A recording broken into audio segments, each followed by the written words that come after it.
I love working with investors. Why? They're always buying, and there's a good chance that what you're helping them buy will turn into a flipped listing. So now you're leveraging more business out of it. We're going to be rapid today since we have a lot of info, but we're going to go over, okay, where can I find some investors? What are investors looking for? A brief overview of the different types of properties and situations. Where can we help them find some money? There are some local resources. So Mike Obel with Evolution Mortgage is on here. He's going to help us out with that. And then we're going to dive a little deeper into specifically hard money because there are so many sources that they can get it from. And sometimes investors and certainly not agents do enough due diligence on these funding sources. And there's a few things you want to understand so you don't corner yourself into a bad transaction. But where are their investors? They are plentiful. They're everywhere. Your own sphere of influence. Have you asked or even offered some help? Have you posted on social media that you have access to on and off market properties below market value? Is somebody looking for a rental? Are they looking for a flip? Were they looking for a short-term rental? Real estate will give you what you ask for. So it may be somebody in your own circle. In our firm, sometimes you'll come across a good deal and you need a connection with somebody, and we can certainly offer a connection to see if that'll work out for you. Matter of fact, I just handed out two numbers over the last 24, 48 hours to help agents get connections with some deals. Investor groups on Facebook, there are a ton of them. There's Hampton Roads, off-market deals, and a few others. There's going to be a combination of other agents, investors in there. So if you're offering properties, okay, are you offering it to other agents where you're never going to see it again, or true investors? So make sure that you're smart with who you're in conversation with. Bigger Pockets is basically an entity like a networking group, informational group, full of investors who are always looking for multifamily and flips and you name it. There's a few different aspects on it. It's kind of a social network, it's education, but then they also have some lead generation opportunities on that. And then networking events. There's a lot of those that are happening in the area, whether it's builders, investors, investor meetups, things like that. Where else can you find investors? Those who have done it before, who has flipped a home before, and you may be able to see LLC in the owner name, and that might be a clue that they've done it. I often hear, well, how do I find out what their number is if it's an LLC? Well, luckily, we have something known as the World Wide Web, right? We have the internet, and you can go to the Virginia SCC website, where all LLCs have to register in the state of Virginia. You can look and you can see who's the agent for it. Now, I'm not saying real estate agent. We're talking about like the principal agent for an LLC, which is kind of like a communication representative. Sometimes the owner of the LLC is the registered agent. They'll have the address, and then with a little reverse sleuthing on the internet, you're going to be able to dig up a phone number somewhere on that. Um, Call the We Buy Houses signs. A lot of times those aren't agents, those are investors or wholesalers trying to find deals, and they may have some that they're looking to match with an investor. Owners of large rental portfolios, do they want to sell those? Are they looking for more to buy? Realist or Public Records and Matrix has an endless amount of data where you can find absentee owners, but then you can also find rental owners. How? If I'm looking up in a particular area and all I do is alphabetize the owner name, and if I see someone, an LLC that has like 8 properties, okay, there we go. And then I'll do a little digging from there. You can reverse prospect network with hard money lenders and get leads there. I figure if someone's reaching out to somebody for funding, those investors may not be exclusively represented. So what that means is, yes, there are some investors where they have their go-to agents, and that's where they're sticking to most often. But you do have some where it's more deal oriented. And if you find the opportunity, they may be more than happy to work with you and then follow through on if it's a listing with that too. How do you know? How do you set that up? Just ask direct. Hey, George, if I brought you some opportunities that were on or off the market that were great deals for you, Would you work with me on it, or do you have an exclusive go-to agent? Well, no, I would work with you. That's great. Okay, so if I bring in some great off-market opportunity, it's something that you wanted to flip that I would be able to list that as well. Yes. Okay, good. Right. So set that up first before you're digging too deep into sharing information. And then you could join an email list of wholesalers and sites. There's a number of them where they're constantly sending out daily or weekly updates of properties that you can get. So there's more than enough that are out there. But let me move forward a little bit on, okay, types of purchases and exchanges. Exchanges, because it's not always a purchase per se, right? But what are investors mostly looking for? We'll kind of roll through these real quick and then get to some funding here, right? Fix and flip is one of the more popular and obvious ones. That's the one that we like because that means there's a listing in the near future, right? They want to buy a home below market value. You got to factor repairs into the budget.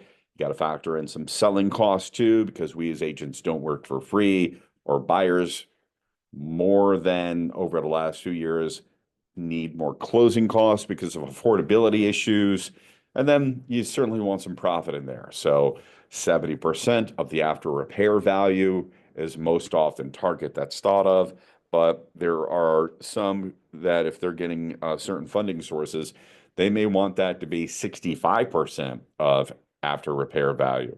There are some who have their own crews, fund their own work, and they may be able to do 80% of after repair value. You want to become very familiar with those numbers.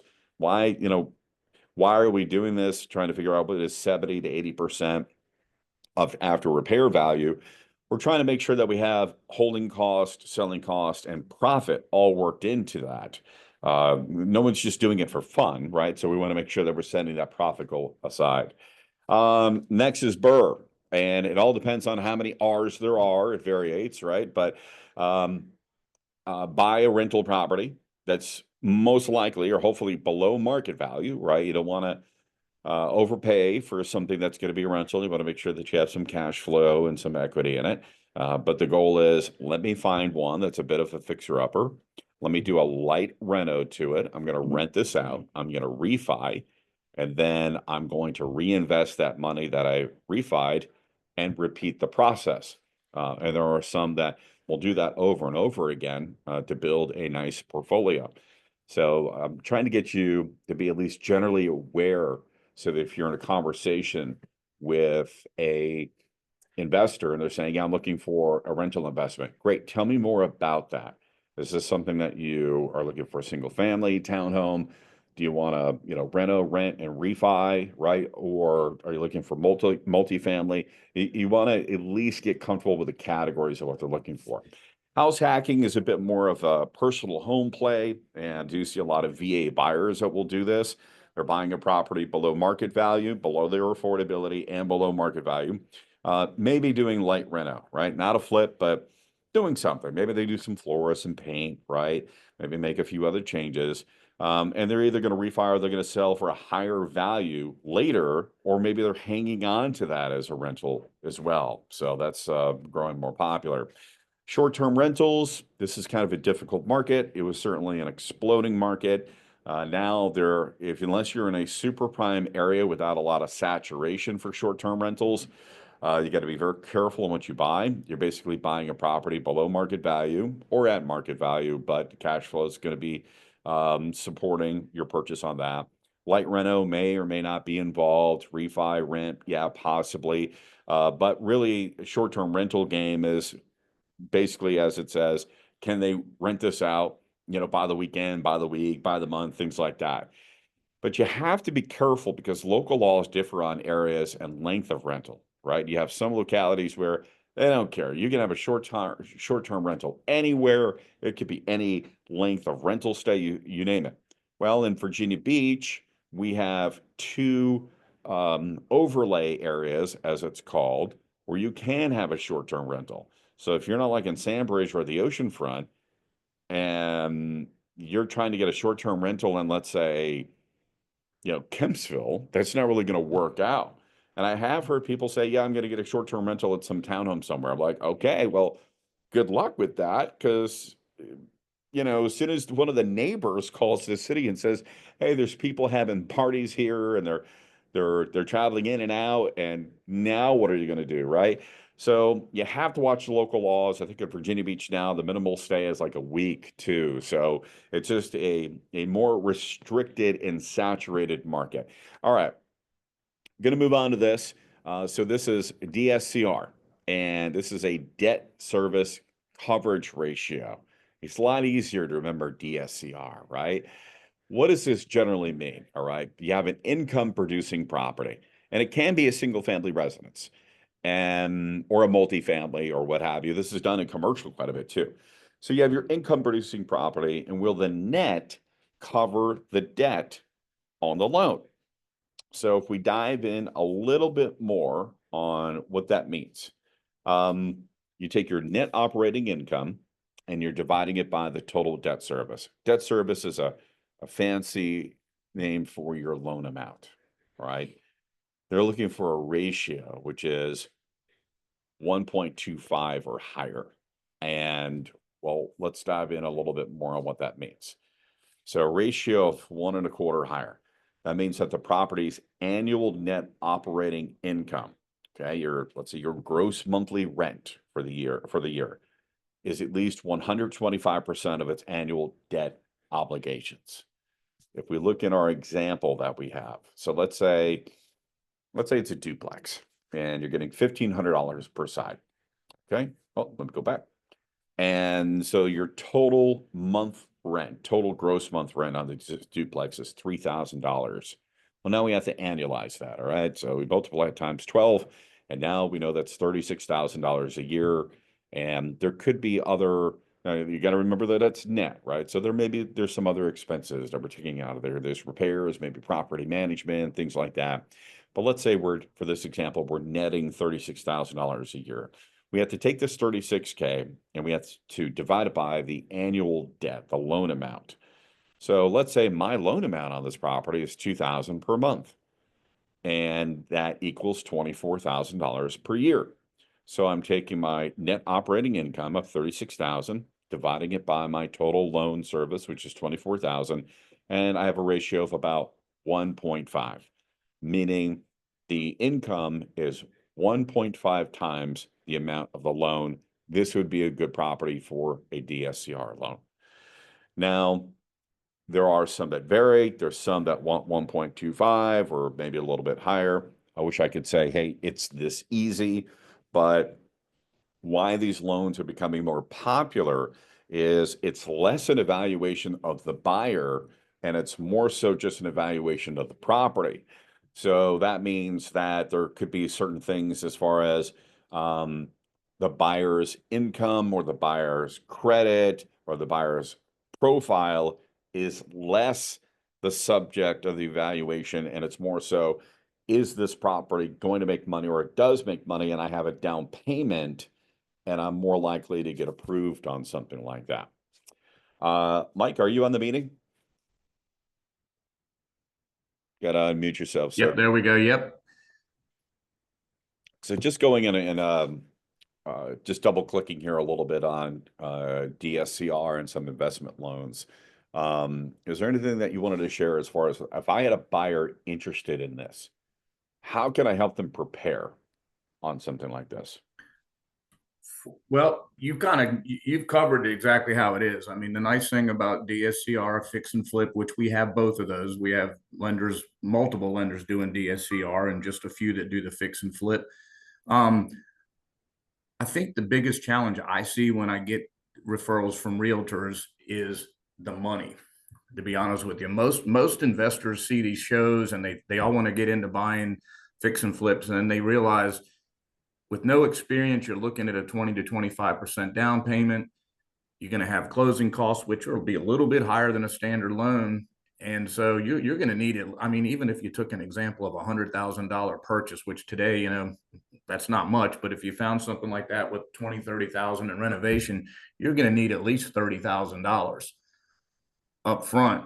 And then you've got to, survive after. If you deplete everything you've got in your funds, at that point, you still got a 3 or 4 month renovation project. You got to make that interest mortgage payment on it and be able to, sustain other bills. So sometimes I think having enough funds up front is a key thing to make sure that somebody's Yeah. aware of that. As far as the nice thing about it, and I think you've covered in either one, is, we're not underwriting somebody based on debt to income ratios. It's merely credit score and how well the deal economics work, whether it's a fix and flip and you've got enough profitability built into that, you covered the loan to cost and all that, or DSCR, do you have a high enough ratio? So I don't normally determine that. I actually like to use that in conjunction with the realtors because that's your area of expertise. So typically I kind of throw that back to you as far as, hey, what do you think the after repair value is going to be of that property? What, things of that nature. But as far as preparing them, I think really making sure they understand the risk and that they do have the funds. That's, I get a lot of them and I find out that everyone's interested in the process, but then they have $8,000 to their name. So I usually put them on a plan to try and, get the money in first. So hopefully that answered your question a little bit. Yep, absolutely. I appreciate it. So let's say if somebody had somebody, interested in fix and flip or DSCR, I mean, what's a good first step as far as getting connected with you? You can reach me. I'll circulate back to you guys. Just contact me by text message, either that or you call me at my number 757-553-6051, and I'll circulate my card to everyone on here as soon as we're done. Okay. Yeah. And, uh, so there are so many random sources of funding online. And, a lot of buyers will just kind of, Google things. And then you're going to get these pre-approval letters that don't even look legitimate. And you have to make sure that your client's funding is solid because your time is valuable. And you're going to be going through a number of properties. You're going to be writing a number of offers and you're going to lose a number of them, right? Because it's competitive. So you're going to be putting some time into this. And then even if you win one, well, you have to get through inspections and get it closed and title searches and things like that. So you're going to be investing time. You want to make sure that your client is prepared. We'll talk a little bit about preparation coming up, but as far as their LLCs and things like that. But you want to make sure that if they're just handing you a letter from, we've got money.com from, Dubuque, Iowa, and it looks like somebody made it on, their laptop at home, you want to make sure that you've got good sources, right? So someone like Mike is somebody that, we can get on the phone and we're going to get the real story on what's going on. So you got to do that to protect yourself, protect your client, protect your time on that. Moving forward a little bit. So subject 2 is something you might have heard about. Doesn't require as much money. There's some advantages to it. There are certainly risk involved. So briefly, what it means is that this is a property being sold subject to another a mortgage that still exists, right? So giving you an example, George owns a property and he has a loan with United Wholesale Mortgage.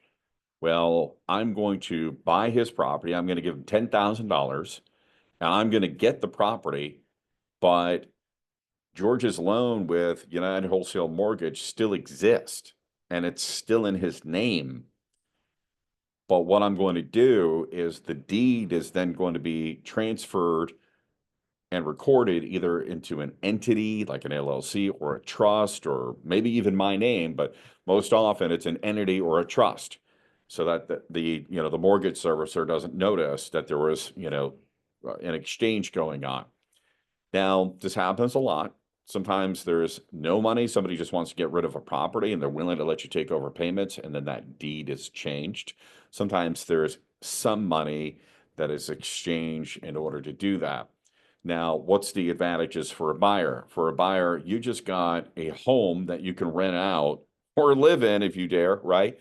For almost no money. You just got a $300,000 property for probably giving somebody $5,000, right? For the person who owned the property, well, now they're alleviated of paying the mortgage every month. The issues are that that debt is still in their name. So you're trusting whoever you handed the keys over that they're going to pay the mortgage and it's not going to foreclose on you. Sometimes the mortgage servicer notices, and they have this what's called due on sale clause, where it means they notice there was a deed change and they're telling you that you've got like about a month to pay off your mortgage or they're going to foreclose on it. And it doesn't happen all the time, but it happens enough where it needs to be in the paperwork. So there is certainly risk involved, and be very careful in this situation or guiding through some people through it. Can you earn commission on these? Absolutely. If there's enough money put down, you can earn commission on this.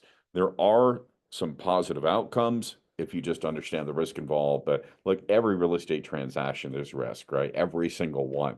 I hear agents and sometimes, buyers and sellers, asking me, hey, is this a sure thing? And like in real estate, nothing's a sure thing. Every single transaction has risk to it. Owner finance. So, these are good options if somebody has limited money, maybe limited credit, or if an investor or even a real estate agent want to take over a property and now the owner is the bank. And there could be most often some sort of down payment and a principal and interest loan. It's amortized just like a mortgage. I've seen notes that are as short as 3 years or 5 years with some balloon payment, meaning you're paying off a good amount of that mortgage in a short term. I've seen 10, 20, even 30-year notes on owner finance. So at this point, the property owner is the bank. The deed would be recorded to an entity or a trust or an individual. And then the person who is now the buyer of this property is paying the seller direct or paying the bank direct. And, the original owner will have some sort of recorded deed of trust on there or lien on the property. So, the property doesn't just get swiped from them. They'll still have some sort of something recorded on the deed that shows that money is owed to them. So these are just some of the other ways that people can buy. And then there's wholesaling. Get a lot of questions on this. Here are the basics. A buyer has a contract on a property, and now they have the rights to that contract, which can be sold to a third party. There are some contracts like our RAIN contracts that says that it's non-assignable unless it has the seller's permission. So if you have somebody coming up to you, they want to get something under contract and they want to wholesale that, well, careful, right? You can't do that without permission on a RAIN contract. There are off-market contracts. The contract rights are then assigned to a third party. So let's work the table here. How would we do that, right? I'm here, George is here, James is here. I'm the original owner of the house. I own 123 Main Street. I'm going to sell it to George for $100,000. We're now under contract. Now, George owns the rights to purchasing my property. George meets James and says, James, how would you like to buy 123 Main Street? Give me $110,000. James says, that's a deal. Let's do it. So me, the owner of 123 Main Street, when I'm going to closing, I'm closing with James. And then James is going to give me $100,000 and George is going to earn a $10,000 assignment fee on that. Now, there are more complications to it. I'm trying to simplify it, right? There's double closings and all this other fun stuff, right? So again, tread very carefully when these situations come up. So the wholesaler basically has the rights to sell the contract and then collect an assignment fee. Now, in Virginia, someone who's going to wholesale needs to be licensed. But there are wholesalers who are not licensed who are trying to get around the rules as best as they can. Don't burn your license up. Don't have Deepwork rip your license up for one shady deal, right? If you come across a situation, talk to us and we'll have an honest conversation to protect you on that.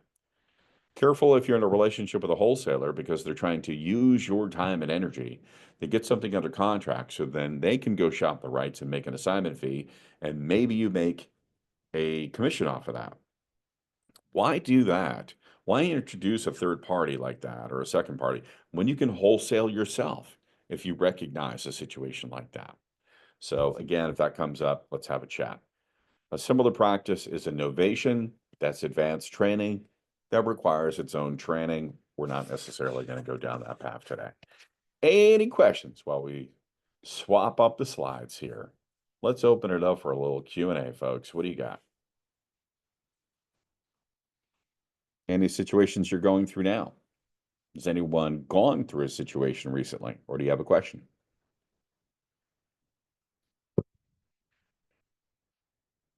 All right, we shall move on. So, hard money.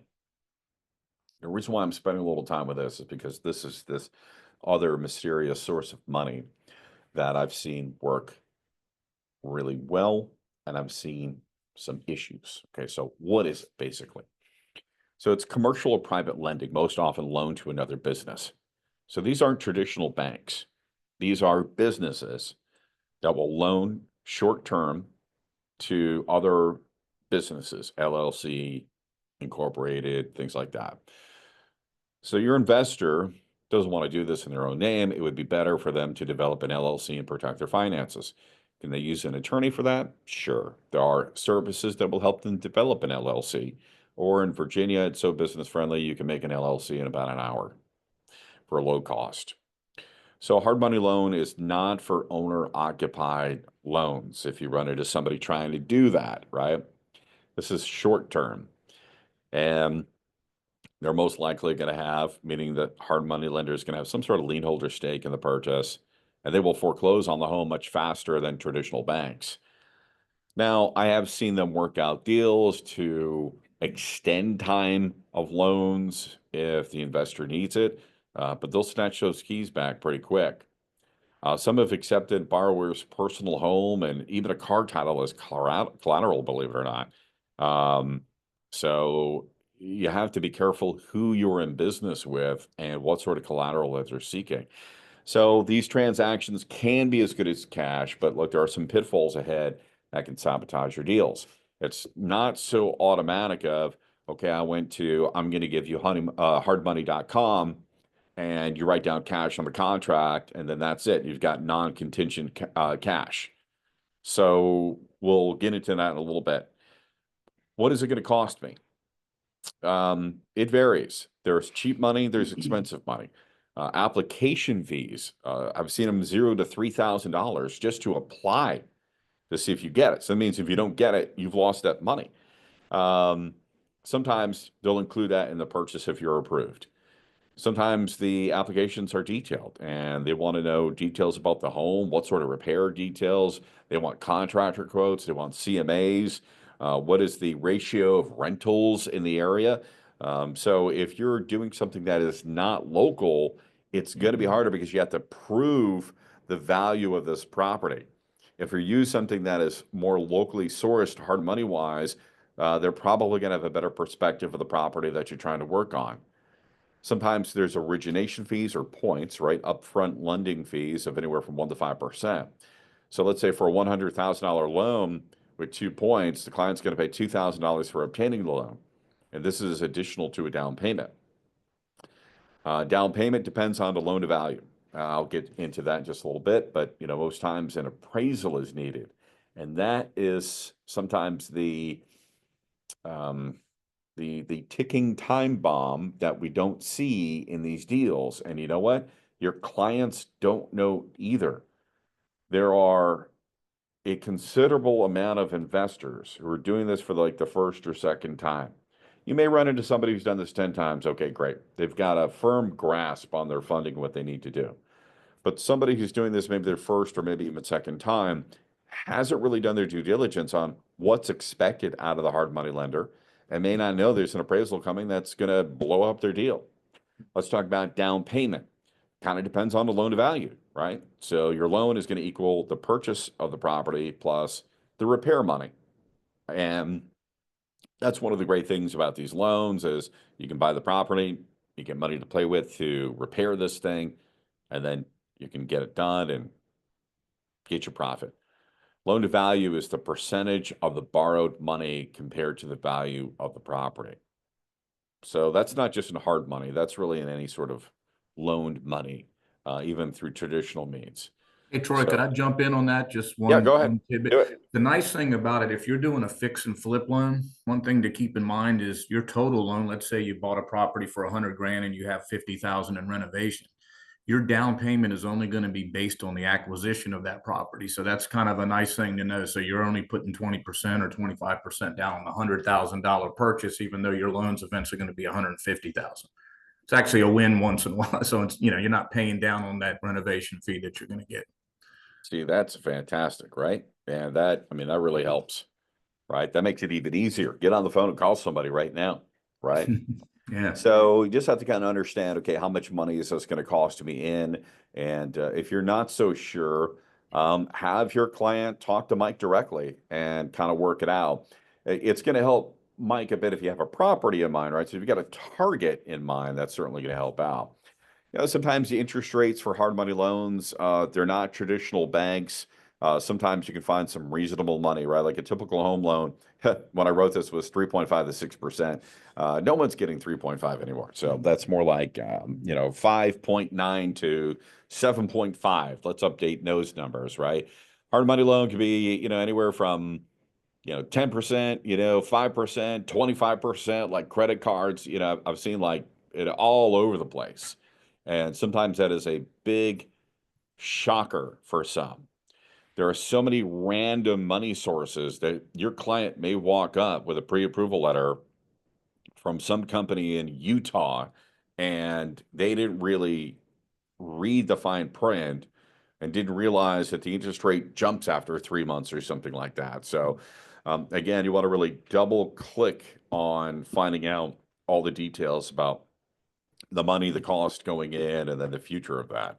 So you got your purchase price, you have your repair money, and then your interest is, that's a monthly commitment too. So you just need to make sure that they're tuned in on that. Some of the surprise deal killers, and this is one of the number one reasons why I do this, is we will meet investors. I'm buying cash. I have this letter that looks like I'm in it at home. Let's write this non-contingent deal as cash. So be careful, okay? During the loan process, things can change as these are private lenders with more freedom to change the loan parameters. And I see this a lot, right? After the proof of funds letter is given, it's not the end of the story. The hard money lender may change the interest needed on the loan. The amount of points could be increased. I've seen that all the time. Hey, it's only going to cost you 2 points. Well, we looked at your property and this and that. Well, now we're going to need 5 points, right? And we're going to need more money for a down payment.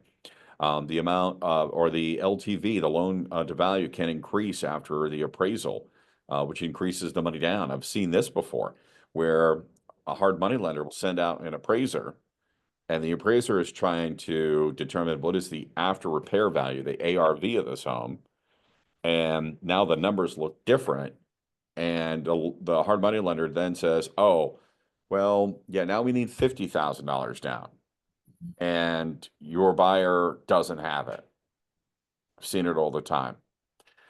So I would ask, hey, are we going to need an appraisal for this property?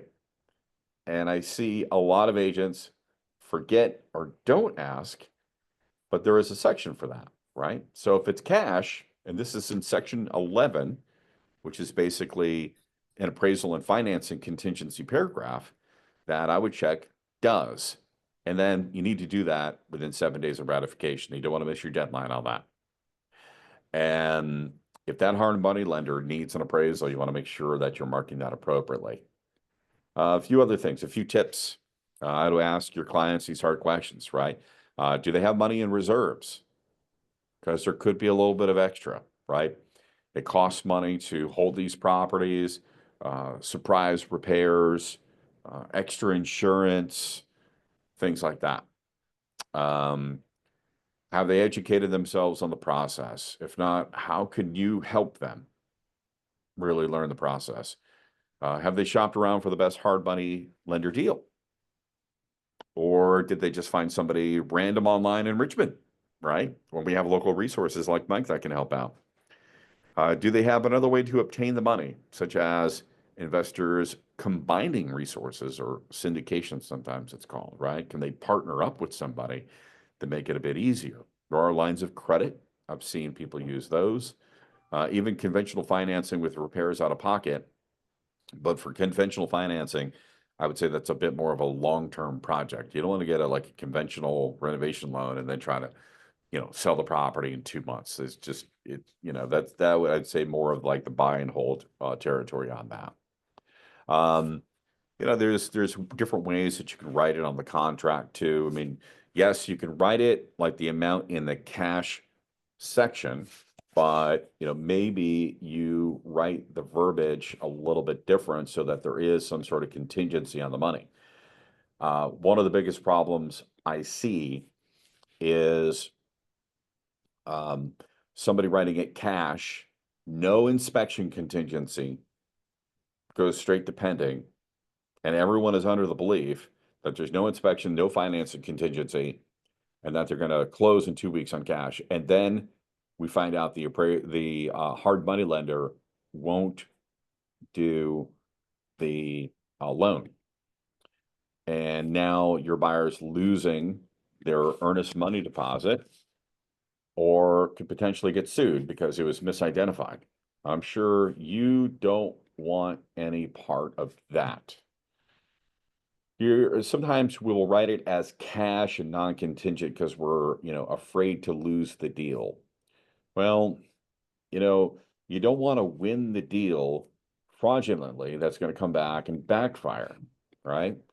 So let's say if I'm buying this for, $100,000, well, down payment, if it was financing, it's not going to be a loan, but I have in line 36 cash, and, I'm going to do this all by cash. But I have a line here, and maybe I could do private funding source, right? Or I could do something like, I'm seeing, commercial funding. So somehow I'm, letting them know that, okay, this isn't like liquid cash here. This isn't something I'm pulling out of my Wells Fargo account. I'm getting it from somewhere, right? All right, so take these out. Leave that blank. But I could sneak in something like purchase subject to appraisal, right? Could write something like that. Now you're disclosing we're going to do an appraisal. Let's get down to section 11. All right. This is where we're checking the box if it's FHA or VA or conventional. Cash does. Now, if there's no appraisal, okay, no appraisal. But if there is, disclose it. Why? Because if it's coming in low, numbers don't agree, then it reopens negotiation at that point. And it does give your buyer an out. Why? Because you basically made it cash contingency right there in the contract. Conventional, right? FHA, VA, conventional financing, or cash contingency. So if you make it simply contingent on an appraisal, you have just saved your client from disaster. That's one of the biggest hiccups, one of the biggest issues I see with attaining hard money is when there is more evaluation of the property by the hard money lender. They're looking at the ratio of rental properties. They're looking at the ARV, the amount of repairs, what they're lending out, and they say no, or they say, here are new numbers. And somebody's caught in a non-contingent deal with $1,000 EMD with a potential of getting sued, and then your name is on the line. All right, great. Hey, Mike, is there anything I forgot? Anything else that you'd like to add? Got to hit the mute button. I think the one thing I would just add, at least from the hard money loans side of it, we typically are two discount points on origination. That's standard. I haven't really seen that go up, but you are totally correct. The whole decision on these is based on an appraisal. So in our case, that's going to really be the decisive factor of this. And the nice thing to know is at least we have two lenders that do these for us. So they do underwrite these. You know, hard money can be considered wild, wild west out there, like you had mentioned, depending on who you use. So I think as sort of a protective thing, my lenders aren't going to do this without knowing that appraisal comes back and justifies the numbers. So yes, if that appraisal does come in low, there's either got to be a tweak in how much your construction budget's going to be, or else you've got to renegotiate the thing. So that is a protective force. You haven't lost any money other than the cost of that appraisal at that point. And, you know, and that's why I agree with you that it should probably be in that contract, at least when using our sources of it, that there's an appraisal involved. That's going to just protect you and your earnest money in there. And you want that, you know, that appraisal is going to really dictate whether or not you want to get in there. Sometimes we can make a mistake in how much we think it's going to be worth. And so I think that's important to know. So that helps mitigate some of the risk from the lending side of it. Yeah, so all, good info to know. Alexis, I know that you've done this recently, doing it again. And, what was basically your experience that you were going through, if you wanted to share? You don't have to. I mean, I did it before. I'm not currently doing it again right now, but yeah, I did it before, but I did an equity loan. It's the way I did it. So I didn't do like a hard money. I went that Mhm. route and I just felt like it was difficult for me, being my first, all the things that it was requiring. So I ended up just doing a home equity loan and did it that way, but it was pretty decent. Just the comps was most important, making sure I ran my comps correctly because you wanted to come back appraised, and I didn't do it. I didn't do like a pre-appraisal or anything like that. I just purchased it for the price because my comps supported what I wanted to net after repairs and everything like that. I definitely took my contractor with me to give me an estimate of what things were going to be before I even wrote the offer up because I had to make sure everything made sense. And Mhm. I did good. The comps kind of it was like 240, 260. I was right, well, 240 to 250, and I listed right at 260. And I met the appraiser there. It's very important to meet the appraisal. One of the appraisers told me that the other day when I went to one of my listings. She said, I do not know why agents don't show up. She said, to me, it's very important for them to show up. So I did show up, sweet talk to the guy and things like that, let him know the things that were done in the home. And it came back appraised, for the 260 and things like that. So I netted exactly what I wanted. Got a little bit more than I thought, but it was a pretty decent process, easy process. It's just a lot of making sure you do the, things the right way to get through it. Your name's on it. And I didn't want like a bad flip. I didn't want, like you walking in there and it's like, oh, you just put this together. My contractors took their time. I put my thought, and love into it, something that I will move in. And went on a contract in about 2, 3 days. Nice. So, if anybody, didn't catch that, she was using a home equity loan, based on her personal, residence, Right. to have enough money to be able to do that. So you may have somebody, and look, it doesn't always have to be lending sources. I mean, there are legitimate, investors out there that can pull from lines of credit or, do have, the cash to make it happen. But, even those with a lot of cash, I just one investor I'm chatting with right now, and he always wants to use all of his own money, which is nice. But I'm telling him, like, hey man, just do the down payment, or just borrow the money, and then that way it's just less pressure, and you'll make that money back, and you might be able to do multiple projects at the same time too. And so if you have an investor, right, and they have $100,000 in cash, right? So if we're looking for a property now for $100,000, that's pretty challenging unless you want to drive out to Franklin, or something, or or you want to maybe go North Carolina, you'll be able to find something. But those who are looking for something that's 100 grand in Virginia Beach, Norfolk, Chesapeake, and now even Portsmouth is becoming a challenge, right? That's tough. And so investors kind of think like that. They're like, hey, I got 100,000. I want to go get a property. And it's like, okay, do you have money to then add to repairs after that? Why not sit there and say, well, okay, well, if I have 100, maybe can I take 50 of that? Let me use 50 of that as a down payment, go borrow some money, and then I've got an extra 50 if there's some sort of extras or overages or whatever that I can handle. Or take 50 and buy 2 properties, right? So, for somebody who has a low amount, and don't get me wrong, $100,000 is not a low amount of cash, but when it comes to purchasing and repairing, it kind of is on the lower end of things, right? Instead of pouring that all in cash, how can they just use some of that as a down payment, use some house money, and then, go from there? So just knowing some of the resources here are going to get you more business. The investors, they are looking for 2 things. They're looking for the properties, they're looking for the funding. If you can answer those 2 questions, you're going to have business all day long. Absolutely. Any questions or any experiences that you have that you want to share? I'll share my experience.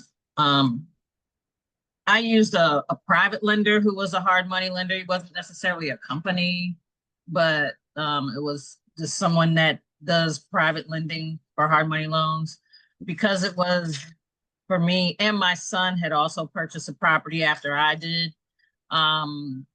Because it was our first purchase, he would only give enough to actually purchase the property and not fund the actual repairs that needed to be done. But we knew that going into it, and we were able to get the cash to do the work. And my son actually did most of the work himself with his father-in-law. So it worked out for both of us. With mine, it took a little bit more time, and the hard money lender was willing to extend it. Of course, you got to pay more interest, but it worked out for us. We didn't have to do an appraisal. The lender generally, wanted to see comps, and the person that recommended me had also seen the property. And actually, the person that recommended me said, if you don't buy it, I'll buy it. And he was a contractor, so kind of non-conventional hard money, but it worked out for us. I ended up refinancing, my son refinanced, and the property increased in value as well, both of them. Mike, can you drop your phone number in the chat? Yep. What I added to the chat, I dropped in a file, which is an investor questionnaire, and not every question on there is going to, pertains to every investor, but there are some questions in there that I would say would help you have a conversation with them, and don't feel like though you have to memorize it. I've sat in front of an investor with this printed out and actually have gone over it. And the reason for it is I tell them, I say, hey, look, I just want to be organized to make sure that I ask the right questions to help you win, right? Don't be nervous about it. Just let them know that or let them know that you're prepared on that. And I'll just share that real quick. Just going over that. Some of it is like basic buyer stuff too, right? What areas are you interested in? Some don't want to invest everywhere. They don't want to cross bridges and tunnels. Single family, townhomes too. Are they staying away from condos because they don't want condo fees? What's the price range before repairs are factor in, right? Like, sure, you want to buy at 150,000, but are we talking like, is that repairs included or not? What repair cost is your max? 20, 40, 50? Look, some people want to flip all day in those amazing older homes in Hampton, Portsmouth, and Norfolk, but those rentals are like 75 grand to $100,000, right? They have these amazing homes that are 100 years old and they're like 2,500 square feet. They're great when they're done, but man, they're expensive, right? And the cost of everything is going up, supply, labor, everything like that. So, I think we need to revise these numbers, like, for example, 40 or 60 grand, that'll be the minimum on these things. Lighter rehabs, full renos, okay. Do you want to avoid certain conditions that add to market time, like railroad tracks, flood zones, busy roads? Now, that question, number 6, do you want to avoid these? That's fairly obvious, right? but we ask to remind them, don't send me properties with railroad tracks in the backyard if you don't want to flip there, right? Flood zones. I see that as another issue too, where I'll see these investors buy homes, and it was surprising there was no competition for it. We got it so cheap. Wow, that's amazing. How did we do that? And their agent never checked to see if it was in a flood zone. And now their numbers start thrown off, right? Because they were doing ARV compared to properties that weren't in flood zones, and they're trying to get it on the market, and it sits because anybody who's showing up at this $300,000 flip can't afford it because they have to pay an extra $150 a month in insurance. It cuts into their debt and debt to income. What happens? That property value is more like 250, 275 because it may be in a higher risk flood zone. So you have to kind of protect your buyer as well, and then protect your time. What funds are they going to use? Things we chatted about: cash, hard money, lines of credit, conventional financing, private money. You know, they're going to borrow the money from their, relative or something like that.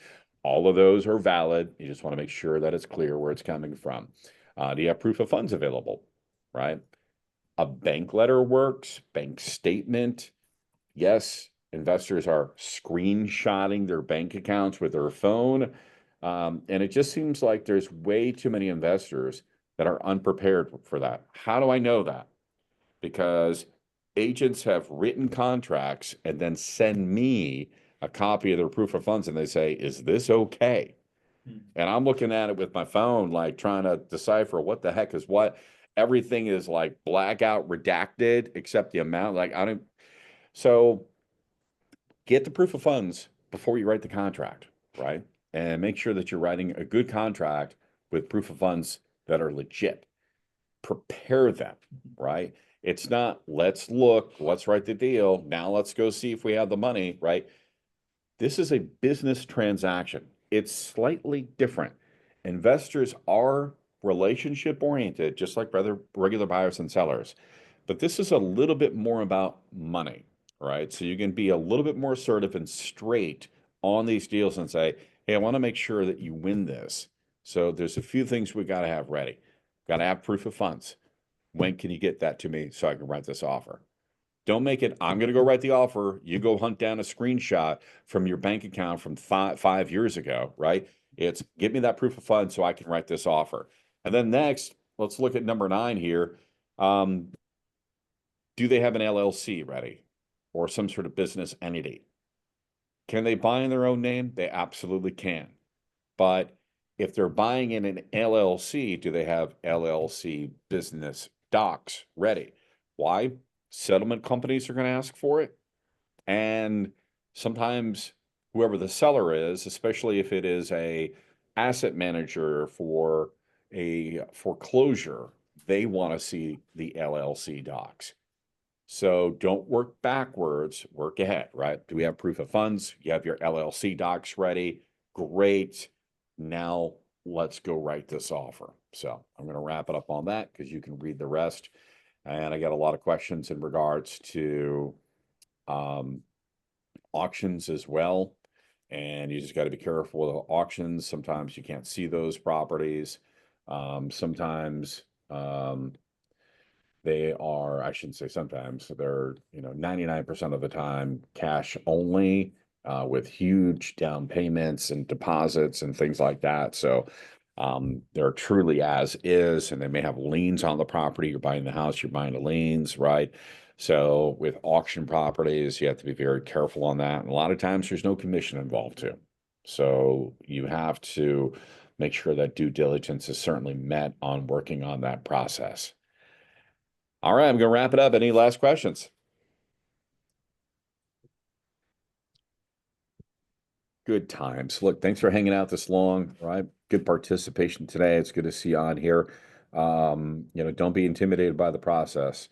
Go find some investor clients, and you may have to write a few contracts in order to win a deal, but what's the follow through on that? If they have a good experience with one property, they're going to go buy a next and a next and a next.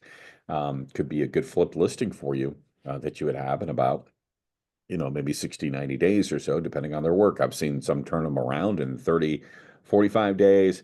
I'd say with today's labor challenges, probably 45 to 60 days. But go have those conversations, be fearless, make sure you do your preparation, go win some deals.